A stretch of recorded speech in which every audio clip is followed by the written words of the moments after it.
Olá, alunos. Espero que todos estejam bem. Eu sou a professora Daniele.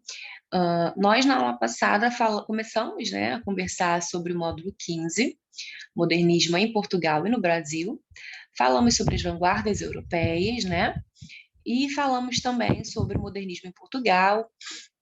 Conversamos um pouquinho sobre Fernando Pessoa, né, sobre os heterônimos, Alberto Caeiro, Ricardo Reis, Álvaro de Campos, Fernando Pessoa ele mesmo. E agora nós vamos falar sobre o modernismo no Brasil. Vamos falar sobre a primeira geração e também vamos para o próximo módulo, falaremos sobre a segunda. Beleza? Então, gente, o modernismo no Brasil também tem um importante marco histórico, que é a Semana de Arte Moderna. Vocês já devem ter ouvido falar sobre ela, porque foi muito polêmica, né? Principalmente por conta de Monteiro Lobato. Então, essa Semana de Arte Moderna foi realizada entre 11 e 18 de fevereiro de 1922, no Teatro Municipal de São Paulo. 1922 era o centenário da independência do Brasil, mas a semana, na realidade, era a consolidação de um desejo que já havia nascido alguns anos antes, devido a uma série de fatores. Um dos mais importantes foi a polêmica instaurada entre alguns artistas ligados ao movimento paulista, que resultaria na semana, e o escritor pré-modernista Monteiro Lobato. Ao visitar uma exposição de Anita Malfatti, pintura brasileira que havia estudado na Europa e tinha sido fortemente influenciada pela pintura de vanguarda, Lobato redige para o jornal Estado de São Paulo um artigo intitulado A propósito da exposição Malfatti, que ficou mais conhecido como paranoia ou mistificação, ou seja, ele já problematizou aí, né?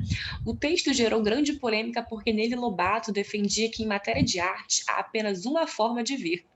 Portanto, a orientação estética expressionista só poderia significar duas coisas: um problema de visão advindo da loucura ou um modismo passageiro inventado por pseudos artistas. Pseudo significa falsos, tá, gente? Pseudo artistas europeus. O artigo de Monteiro Lobato defendia a visão artística como uma espécie de qualidade biológica, o que aos artistas influenciados pela vanguarda parecia uma posição extremamente conservadora. A defesa de Malfatti ficou a cargo de amigos e essa reação ficou conhecida como um dos principais antecedentes da semana. Então, nós temos aqui a primeira geração. O grupo de artistas que formou o chamado modernismo heróico ou primeira geração modernista era amplo e variado. As suas influências vinham do contato direto com o modernismo europeu, caso então de Manuel Bandeira, de Anita ou Oswald de Andrade, mas também indireto, caso sobretudo de Mário de Andrade, que recebeu a alcunha, né, o apelido de Papa do modernismo brasileiro.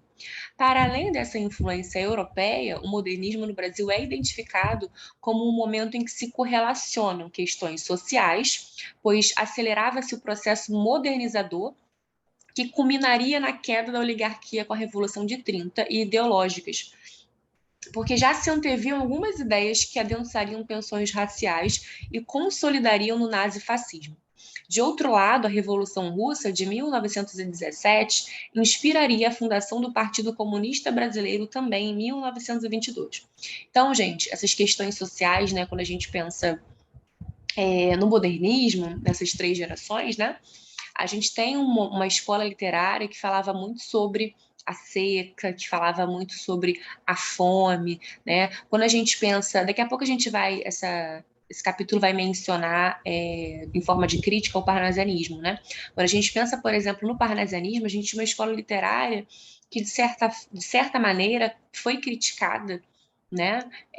Muito por ter sido uma escola literária que zelava muito pelas rimas, né, pelo lema arte pela arte, né, e que não tinha como característica essa preocupação social, que é forte aqui no modernismo, né? E, na verdade, é uma criticidade mais real quando a gente pensa, por exemplo, no nacionalismo, né? Quando a gente pensa nessa ideia de Brasil, a gente vê que o modernismo vai explorar muito questões cotidianas, mas de uma forma mais real. O romantismo, por exemplo, quando falava, né, sobre as terras brasileiras, falava de uma maneira muito idealizada. O índio era idealizado, a mulher era idealizada, né? O modernismo já tem mais os pés no chão. Então, vamos lá, vamos dar continuidade. É importante notar que, apesar de os modernistas não terem adotado, em um primeiro momento, ideais de direita ou de esquerda, né, a arte ela tem uma relação ali com a política, né, gente? Tratava-se de uma época politicamente. Então, aqui, né, os modernistas eles não adotaram uma visão, um posicionamento muito evidente, né? Mas a gente sabe que a arte sempre vai ter uma relação com a política, né? Porque a arte tem uma relação com o contexto histórico, e o contexto histórico tem uma relação com a política, enfim.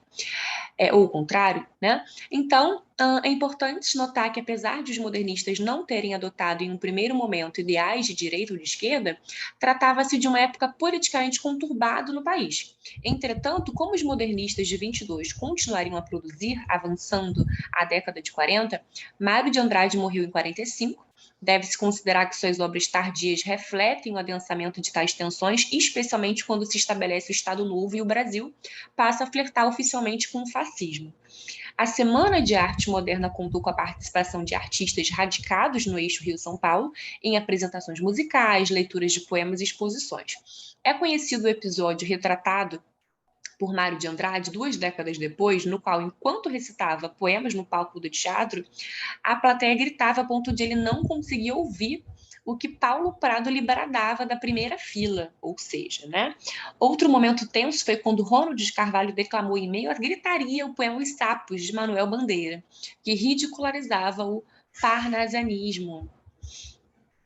A ironia, então, aqui nós temos, né, alguns versos. O sapo tanoeiro, parnasiano aguado, diz: meu cancioneiro é bem martelado, vede como prima em comer os hiatos, que arte! E nunca rimos termos cognatos. Vai por 50 anos que lhes dei a norma, reduzir sem danos. Há formas, a forma. Né? Então, e por que havia essa crítica ao parnasianismo? Por tudo isso que eu falei, né? O parnasianismo se preocupava demais com a estética, né? Essa questão social não era presente, né, de modo evidente no parnasianismo. A ironia ácida e o humor são fortes componentes das primeiras obras do modernismo. Entra-se também em uma era de manifestos após a semana. De um lado, o grupo que se organizava em torno de Plínio Salgado publica manifestos nacionalistas, verde-amarelismo, ANTA. De outro, o grupo católico espiritualista de Tasso da Silveira organiza a revista Festa. Porém, o legado da semana é mais evidente no grupo de Oswald de Andrade, que publica o Manifesto Pau-Brasil em 1924 e o Manifesto Antropófago em 1928. Esses textos são a gênese da antropofagia. Então, você assimila do estrangeiro apenas aquilo que beneficia, apenas aquilo que é bom, né, para uma construção sem recalque, sem prejudicar, sem prejuízo da identidade nacional. A própria ideia de retomar da história brasileira o legado do índio, não mais representado pelos valores do europeu, como no romantismo, mas pelos do antropófago, aponta para uma das grandes viradas do modernismo em termos de representação do Brasil. Aquilo que foi considerado pelo olhar etnocêntrico, né, bárbaro e incivilizado é alçado a patrimônio literário nacional. Outro exemplar dessa tendência, ainda que com abordagem distinta, é o romance Macunaíma. Esse livro, muitos alunos não gostam dessa obra literária. É o romance Macunaíma, de Mário de Andrade. Nesse livro, o autor dialoga com duas tradições: o patrimônio da etnografia e a representação literária do mito nacional, sobretudo aquela construída por José de Alencar. Macunaíma é um herói brasileiro, não tem nenhum caráter, isto é, a sua essência é a metamorfose. Ele é preguiçoso, ele é malandro, é aventureiro, vive diversas histórias míticas com uma pitada de ironia, vai da mata a São Paulo, depois ao Rio de Janeiro, em busca de uma pedra dada por sua amada, Si, mãe do mato. Depois de recuperá-la e viver uma série de aventuras e metamorfoses, ele retorna à sua terra natal e se torna a constelação da Ursa Maior. O livro, cujo gênero foi caracterizado por seu autor como rapsódia, difere bastante da narrativa realista. Mário de Andrade não recupera simplesmente essas lendas, mas as modifica, tornando-as um patrimônio literário com base no folclore. Esse procedimento é bastante importante na obra do autor, para quem a construção literária de um imaginário nacional tinha objetivo diferente de sua construção etnográfica. Apesar de obras tão diversas, o que há de comum aos autores da primeira geração do modernismo, né, aos autores do primeiro modernismo, primeira geração, é essa tentativa de revolucionar as formas. Seja no lirismo de Manuel Bandeira, em que o sentimental, o popular e o melancólico se unem em uma linguagem simples, essa linguagem simples é uma proposta do modernismo, embora a gente tenha também a linguagem mais rebuscada, a gente vai ver isso, mas é uma linguagem simples e sem afetação, seja na busca de Mário de Andrade e Oswald de Andrade pela desconstrução de uma linguagem rebuscada, pretensamente culta, né? Exemplo de deixa disso, camarada, me dá um cigarro, né? Ou seja, a próclise, né? O pronome antes do verbo dar, e não a ênclise, né? Dê-me, porque os brasileiros, nós quase não usamos ênclise, a não ser em discursos muito formais. E Oswald de Andrade pela desconstrução de uma linguagem rebuscada pretensamente culta. A conquista do modernismo se dá na possibilidade de trazer para a literatura o impulso vanguardista que questiona, né, porque a vanguarda vai questionar, né, esse modelo, né, de arte. Então, vanguardista que questiona a linguagem literária canônica. Então, as vanguardas europeias, o modernismo, né, tudo isso vem aí muito fortemente para questionar, né, para questionar o porquê que a arte tem que seguir certos padrões, né? Já que a arte está ligada à liberdade, por que, na verdade, muitas vezes os autores precisam ficar tão presos?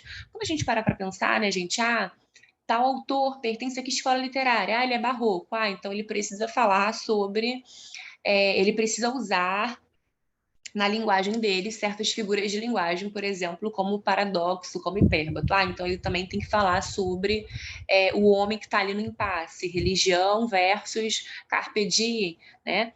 Quando um autor ele é colocado dentro de uma escola literária, na verdade, isso tira um pouco a liberdade dele, né? Se a gente parar para pensar, será que é claro, né, gente, que nós precisamos de uma linguagem mais didática, que nós precisamos usar períodos, porque senão ficaria muito complicado estudar. Mas a gente tem que ter em mente que isso existe por uma questão muito didática, que na verdade os autores eles têm todo o direito, eles buscam liberdade, né? E que muito provavelmente muitos não gostaram de ficar, né, muitos autores não gostaram, né, de ter sido, você coloca, né, chega e coloca um cartaz nele, né, você agora é um autor Arcade, né, de terem sido, tem uma palavra, gente, que eu não tô conseguindo lembrar, minimizados de certa forma, né, a uma escola literária. E aí nós temos aqui, né, esse livro é escrito em prosa, Macunaíma, né, temos aqui um fragmento, olha só esse finalzinho aqui, ó. O meio, né? Já na meninice fez coisas de sarapantar. De primeiro passou mais de 6 anos não falando. Então era tão preguiçoso que, 6 anos não falando. Se o incitavam a falar, exclamava: ai, que preguiça! Ai, que preguiça! E não dizia mais nada. Ficava no canto da maloca, trepado no geral de paxiúba, espiando o trabalho dos outros e principalmente, então ele não trabalhava, mas espiava dos outros, né? E principalmente os 2 manos que tinha, Manape, já velhinho, e Jinguê na força do homem. Então, gente, como eu falei para vocês, né, primeira geração bem pequena. Então, nós temos aqui as vanguardas europeias, né, futurismo, expressionismo, cubismo, dadaísmo, surrealismo da aula passada, né, artigo de Monteiro Lobato, modernismo brasileiro, é a Semana de Arte Moderna que foi muito polêmica, né, e os manifestos que aconteceram aí no modernismo brasileiro na primeira geração. Agora nós vamos então, gente, para o próximo módulo, né, que é o 16, consolidação do projeto à poesia. Então, nós temos aqui a segunda geração do modernismo. Então, vamos lá.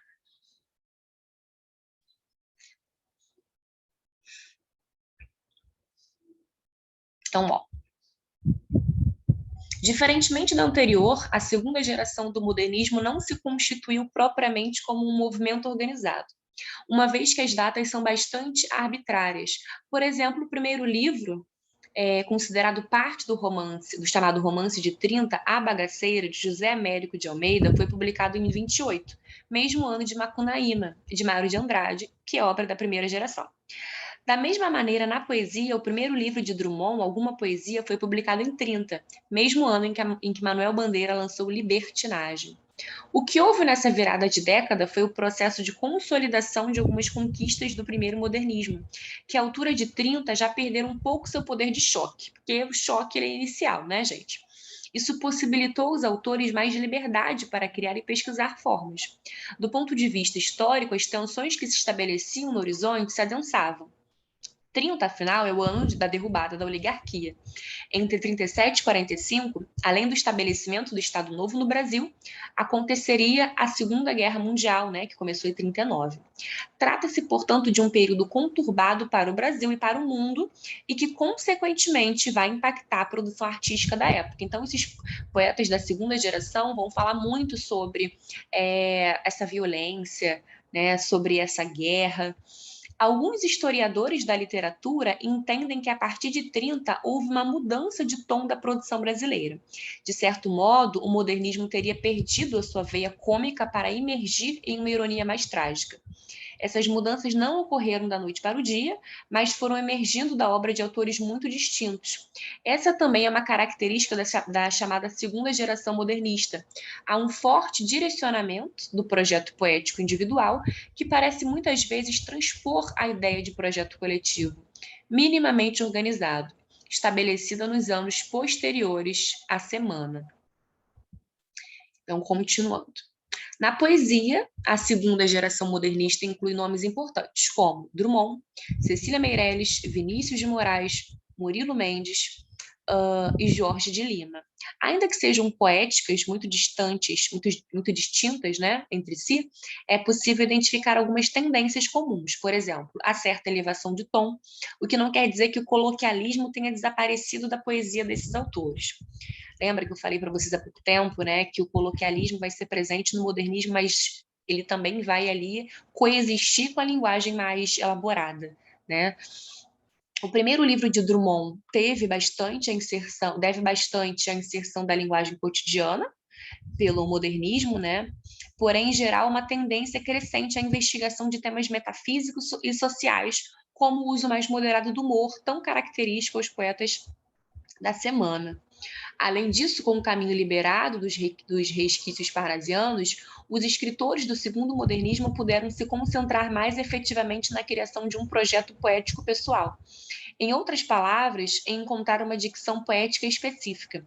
É possível observar isso nos estudos das obras de cada um desses poetas. Drummond de Andrade estreia com a dicção ainda abertamente sarcástica de alguma poesia e passa ao verso de cunho social nos anos 40 para retornar com claro enigma às formas fixas para reflexão sobre o estar no mundo. Então, essa expressão estar no mundo é muito presente aqui no modernismo.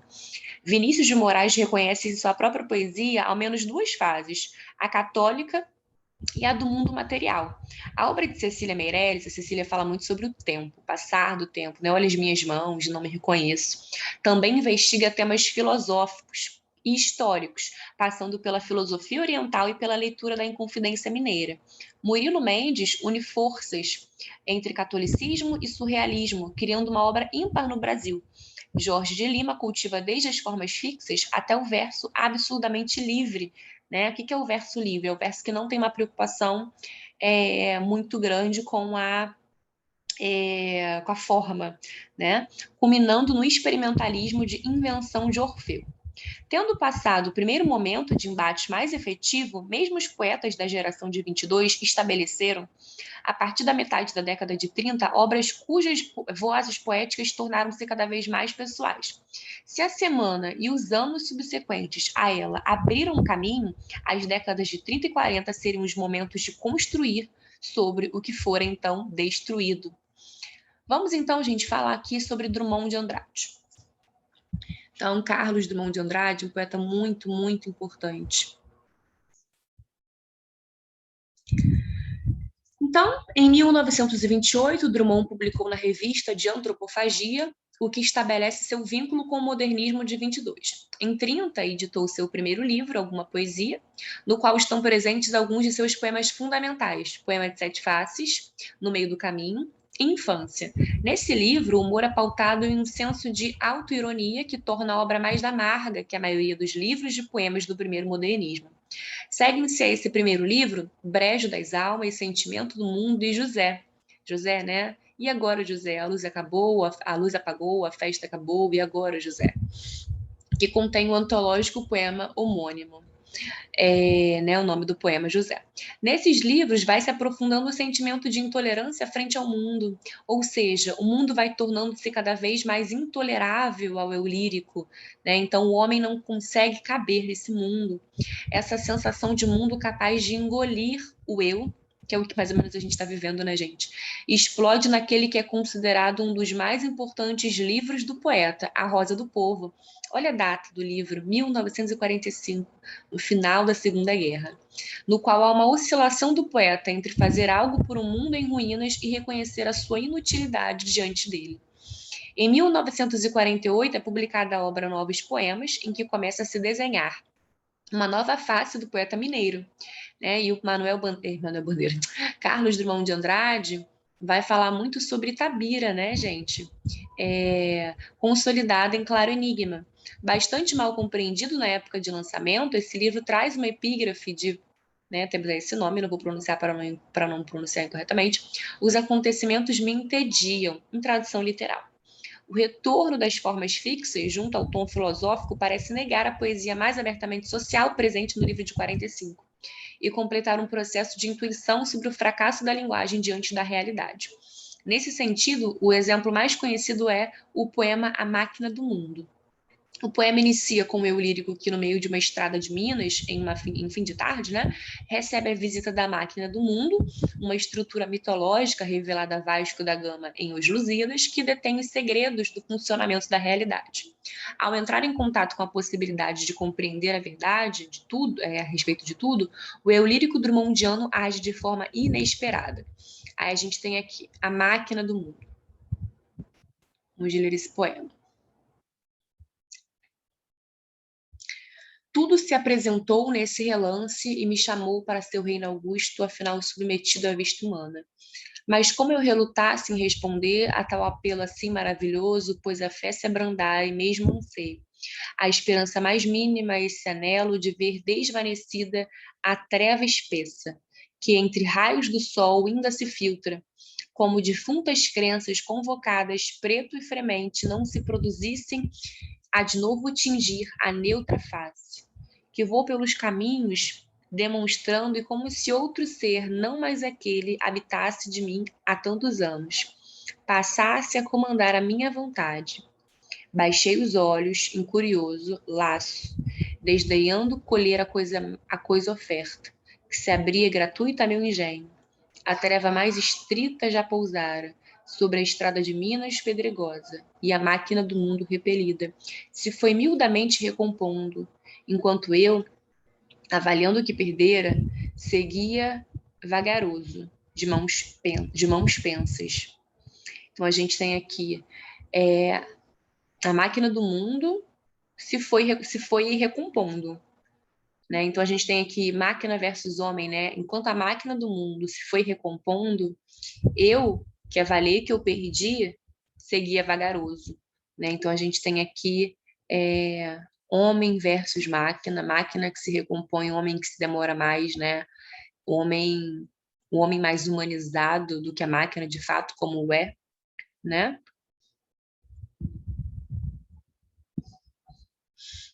E a gente tem que essa imagem, né, de um homem, né, que representa, no caso Drummond, escrevendo. A desistência do eu diante da revelação da realidade não mais desejável é a marca desse poema, considerado em uma votação realizada pelo jornal Folha de São Paulo o melhor poema brasileiro de todos os tempos. Drummond publicou até o fim de sua vida, exercitando-se na maturidade em novas experiências, inclusive se aproximando da poesia concreta das décadas de 50 e 60. A sua obra fecunda permanece uma das mais importantes da literatura brasileira. E depois nós temos aqui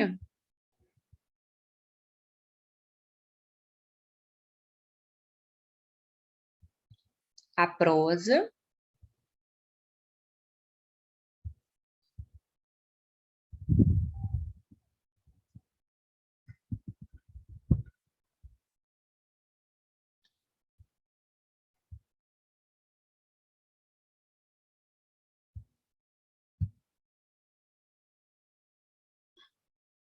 Só um momento, gente.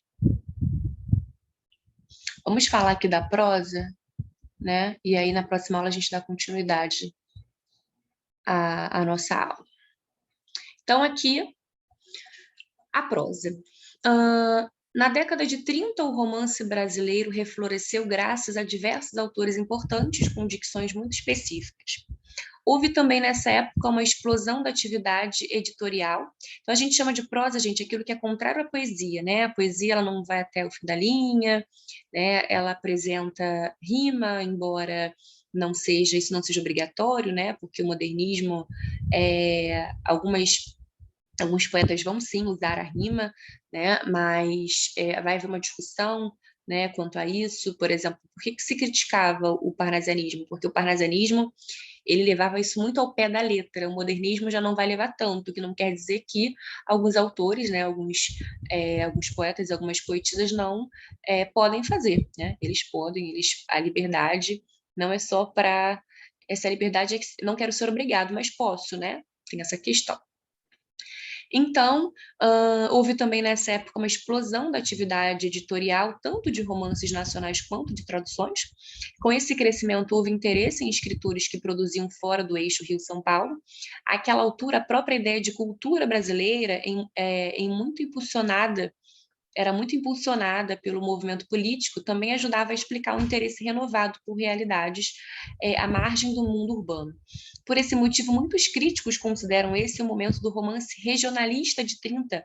Essa nomenclatura pode ser, em muitos sentidos, problemática, porque parece haver um interesse maior na investigação da formação do país, um olhar para as desigualdades sociais e econômicas do Brasil, o que pode ser sentido também na intensa produção sociológica do período por parte de autores como Sérgio Buarque de Holanda e Gilberto Freire. Romancista como Graciliano Ramos, José Lins do Rego, Jorge Amado, Raquel de Queiroz e Érico Veríssimo produziram nessa época. O que há em comum entre eles é um certo desejo de construir, por meio de suas histórias e personagens, um quadro que interprete a realidade brasileira em diversos matizes. Com a consolidação de um sistema literário brasileiro e o fortalecimento de um mercado interno do livro, a literatura brasileira do período se afasta das tendências internacionais.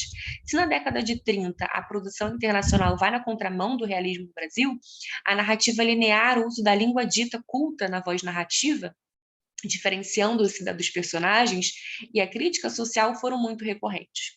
Exemplar dessa tentativa de compreender um Brasil que se modernizava, ao mesmo tempo que permaneciam as estruturas agrárias, é a obra do escritor baiano Jorge Amado, best-seller brasileiro. O começo de sua carreira se pautou em um projeto de romance proletário, de fins abertamente políticos. Depois escreveu uma longa série de romances em que impera a crônica das relações sociais de seu universo de representação, o que lhe rendeu muitas vezes a crítica de certo abrandamento. Sua obra é uma das mais traduzidas do país, seus romances inspiraram inúmeras adaptações para o cinema e a televisão.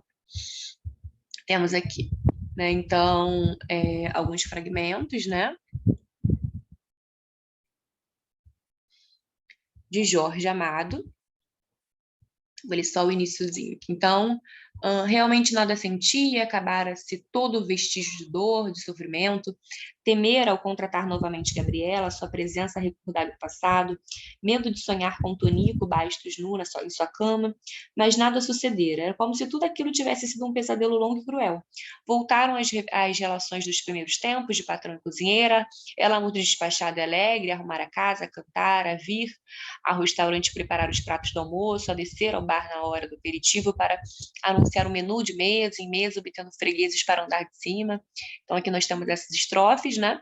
Depois, outro caso de forte influência neorrealista é o primeiro e mais importante romance de Raquel de Queiroz, o 15, 30, que narra a seca de 15, né? Então a seca vai ser muito retratada, né? Nós temos aqui o próximo tópico, que é Vidas Secas, de Guimarães, né? Que fala sobre isso, que narra a seca de 1915 por meio de Conceição, que é uma jovem professora que apresenta ideias feministas e socialistas conflitantes com sua realidade familiar, e de Chico Bento, trabalhador de fazenda que se torna retirante e é obrigado a passar terríveis desafios com sua família rumo à capital Fortaleza. Também é escritor fundamental dessa tendência Graciliano Ramos, autor que explorou desde o romance Angústias, de 36, até a prosa autobiográfica, Memórias do Cárcere, né, porque ele foi preso.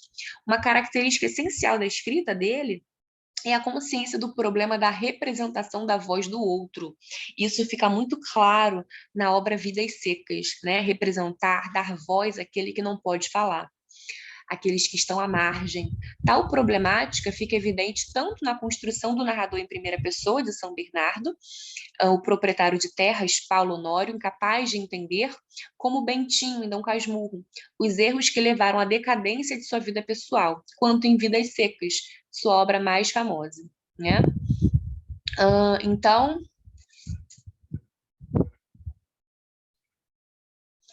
na próxima semana, gente, nós damos continuidade a esse módulo, nós falaremos sobre Vidas Secas, né? E vamos para a terceira geração, ok? Então, na próxima semana, a gente dá continuidade a partir daqui, a partir de Vidas Secas.